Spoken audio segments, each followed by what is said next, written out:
Of all the karma. Okay, this is from Udana, U 3.1, Sabba Kamma Jaha Sutta, chapter 3 of SD 39 or SD 39.3.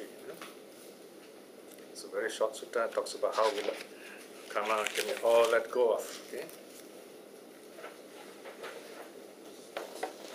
I'm trying to make today's study just relaxed and open, so we do this a bit of study, and you can ask questions, and then see how you can let the Dharma be a part of your life.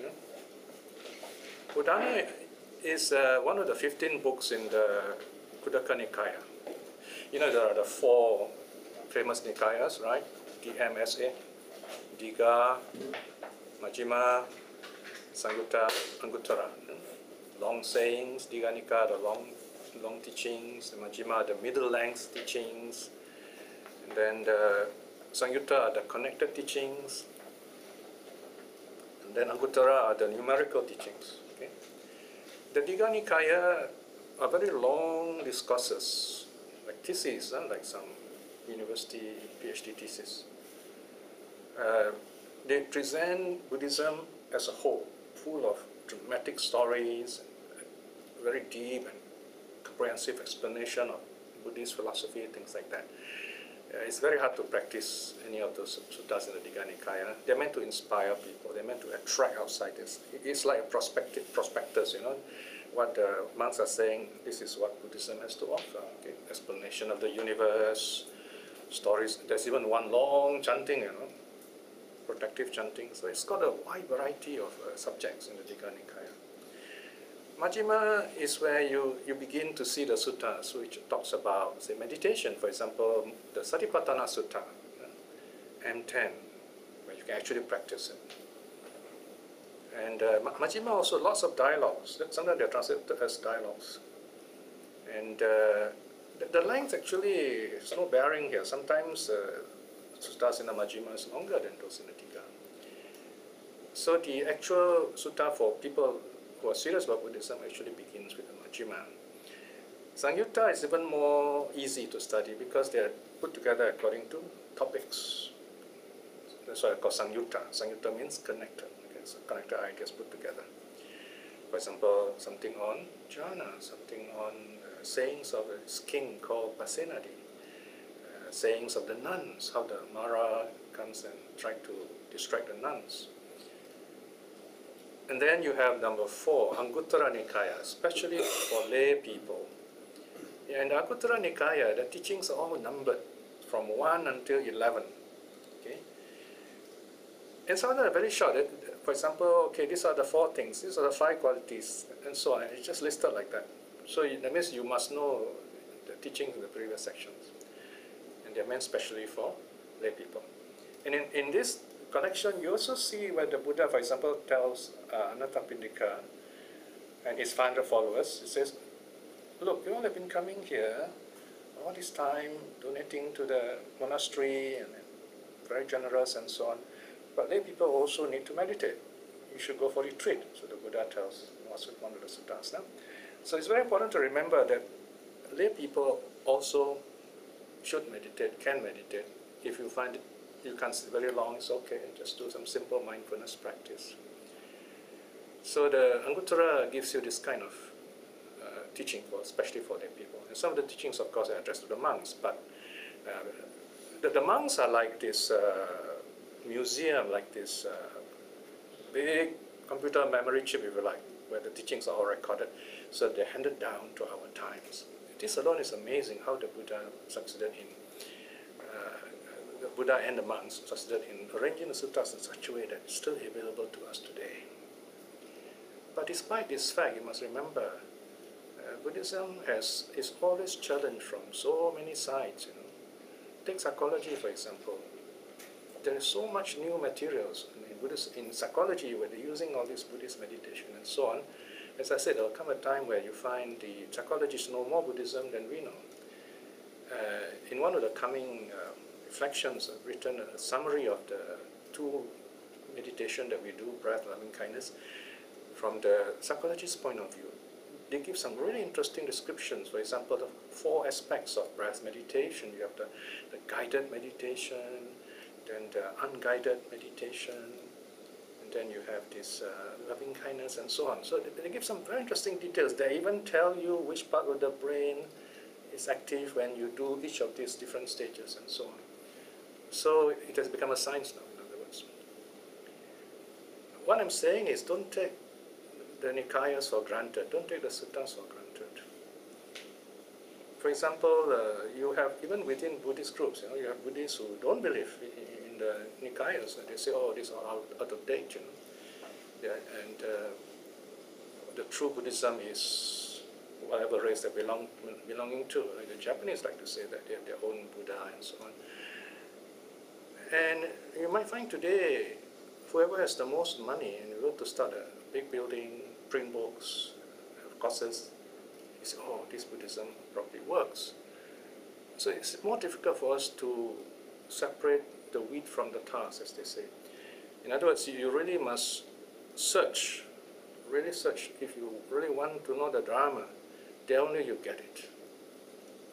If you're not interested in the Dharma, you just come for the social aspect, you come for whatever other reason other than self-improvement, you get it.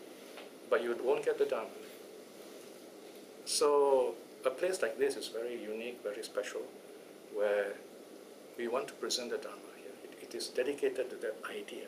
There are little bits of spots in Singapore, not many, where people come every Sunday or certain days to look for the Dharma.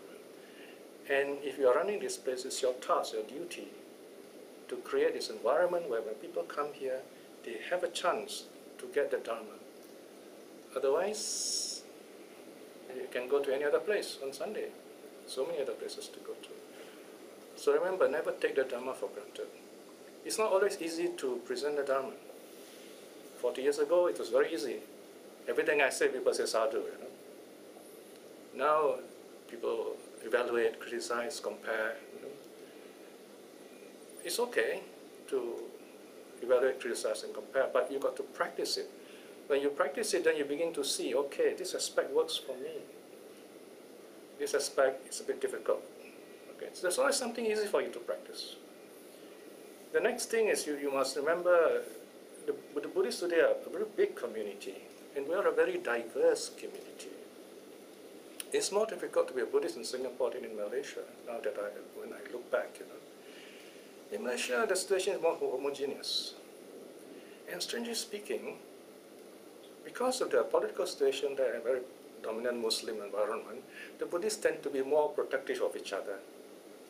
But in Singapore, in a sense, we are very free where religion is concerned. We have so many foreign influences, So we are drawn to various foreign teachers. And foreign is always better in the mind of average Singaporean, including the Buddhists. So this is one of my problems as a local teacher, People don't really respect local teachers, especially someone who tells you the truth, someone who criticizes you. But that's what we are here for. The Buddha does that. The Buddha also criticizes people. You look at the suttas, some of the suttas, the Buddha is very strong in his language. He uses the word, you empty person, Moga Purisa, when the monks do not practice the Dharma. So what I'm saying is, whenever I sit here and teach you, we are recording this because I'm speaking to the future. Imagine 20 years from now, 50 years from now, 100 years from now, as long as this video lasts, people will be watching this.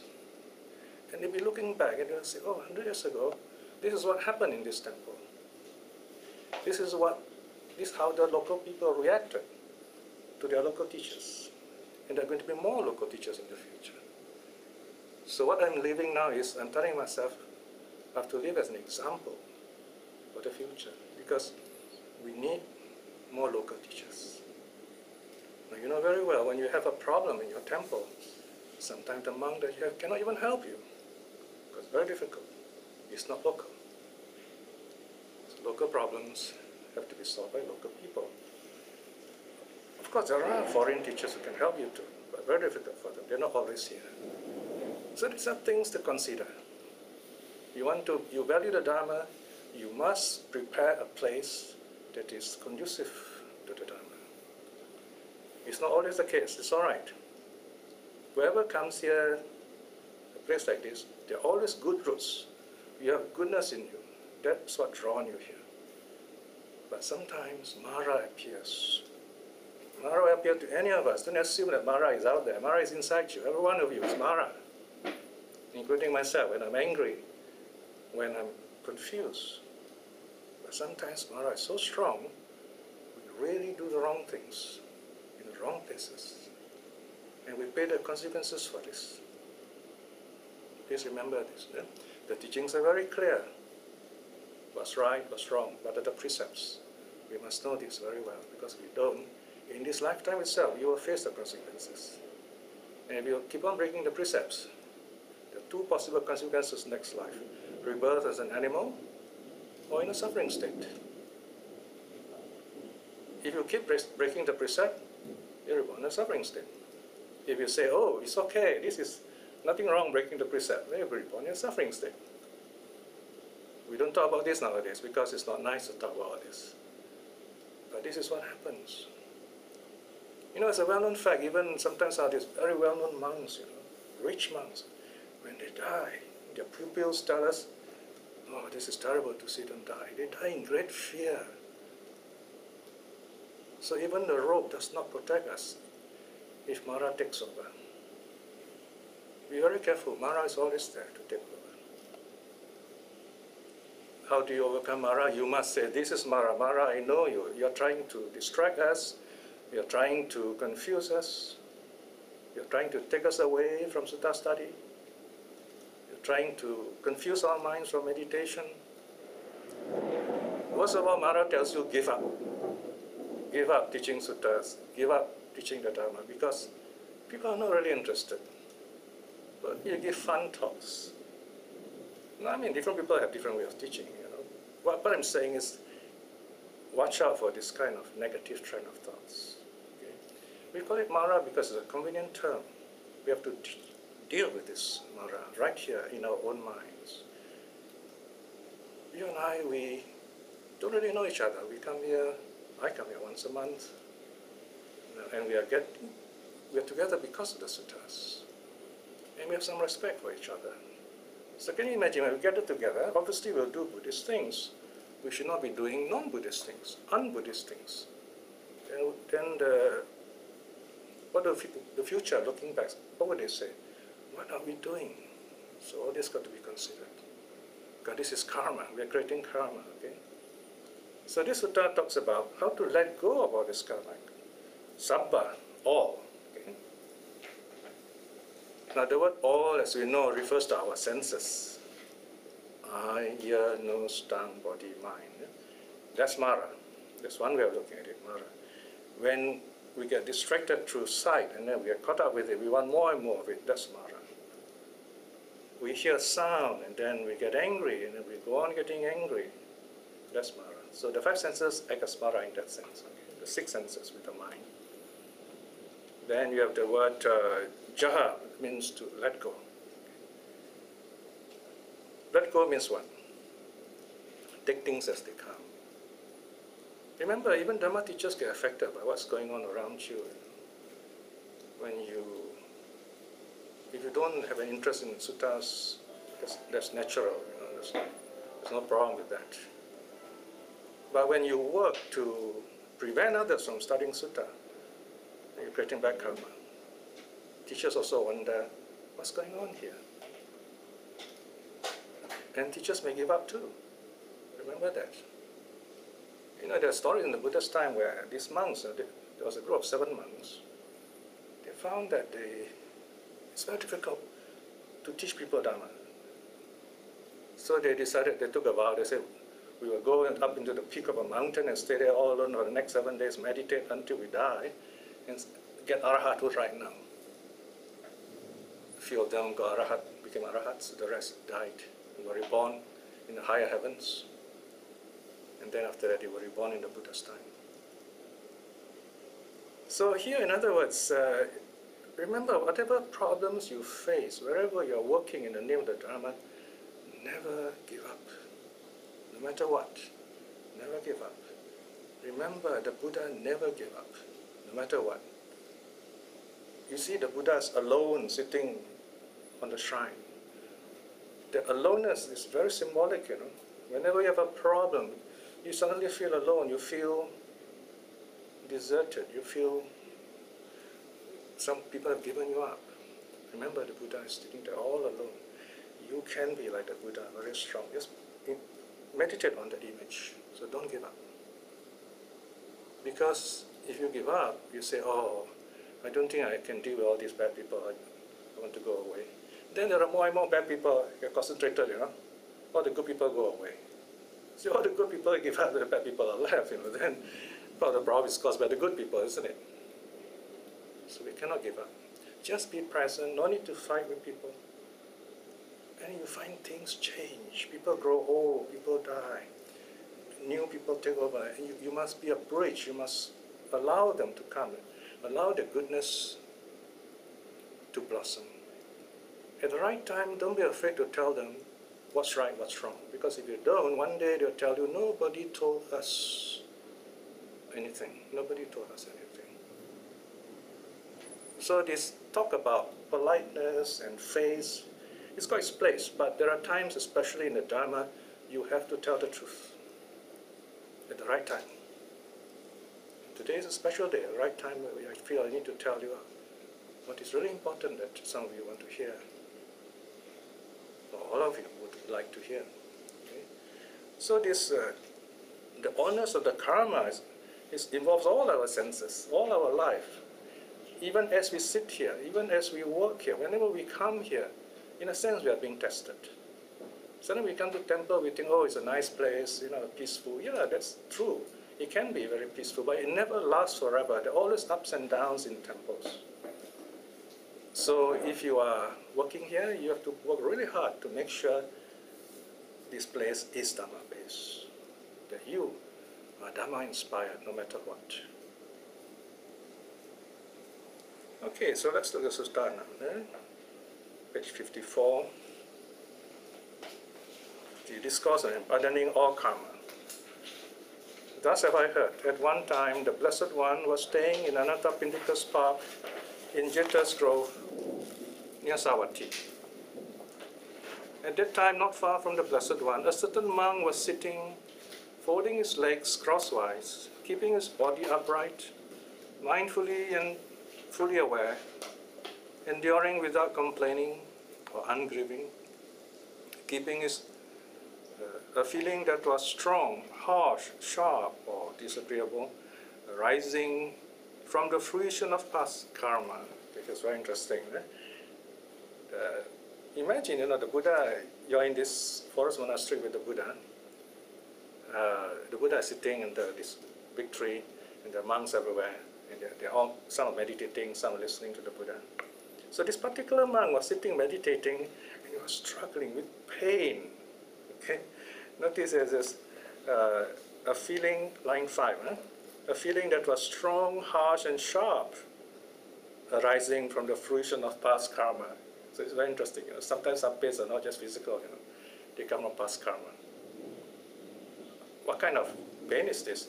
You can't explain it. You sit down very comfortably, right posture, everything correct, but that pain still comes. You know, Bhikkhu Bodhi is a good example. He's a great scholar. I met him personally and asked him about his problem. You know, he has this karmic headache. He told me he just couldn't know, he doesn't know the cause. He tried so many specialists and doctors, and just couldn't deal with it.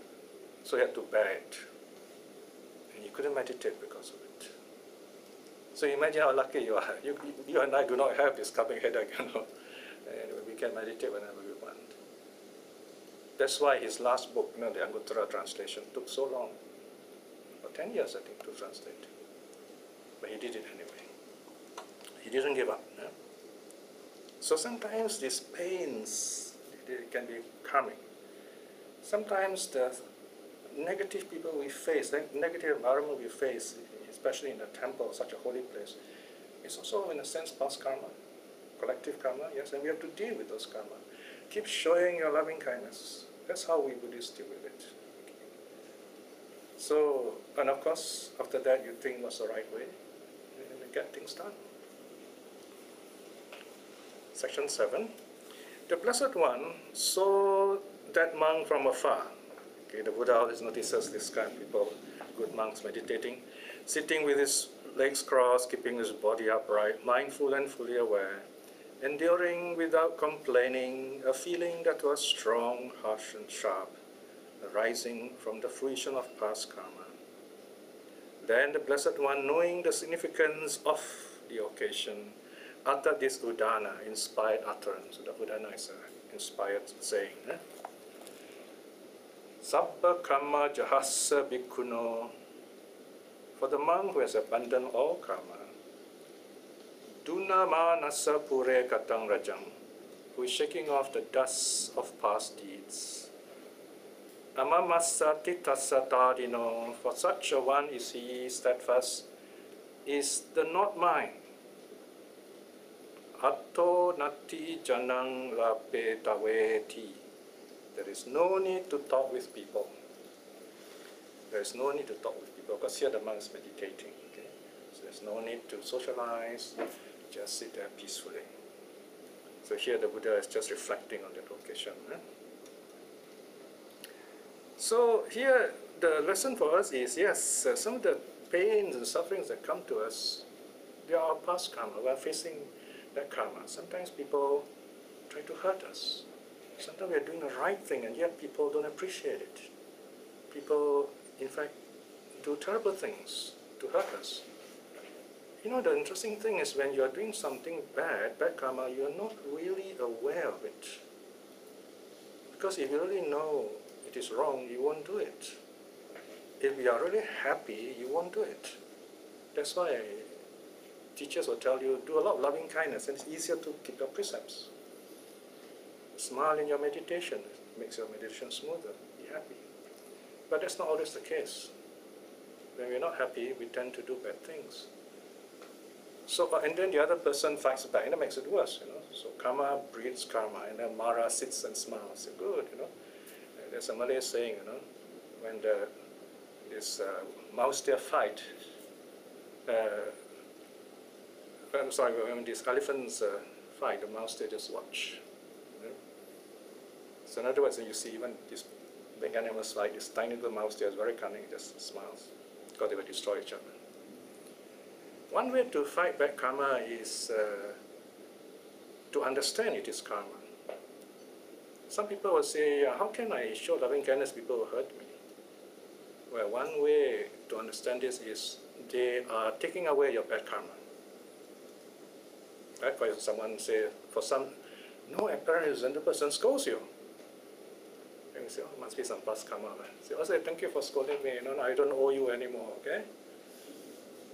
Someone tries to do something funny. Sometimes we lose things, you know. People take away things from us for no apparent reason. You can console yourself by saying, okay, I'm not going to fight this. I'm just letting this go. There are times when you can take up the challenge, fight things, yeah. But there are times when you find no matter what you do, things don't work.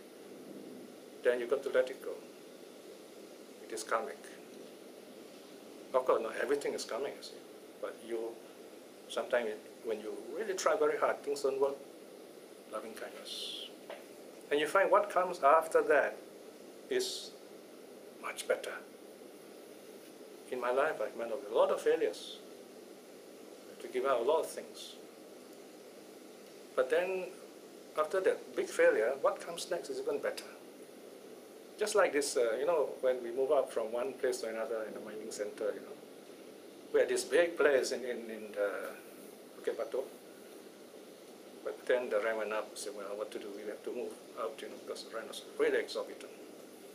Then we went to a place which is half the size in Bukit Timah. Then people say it's a bit out of place. But anyway, people still come. But then again, the MRT is coming up, so we know the rent's going to go up, so it's time to move on.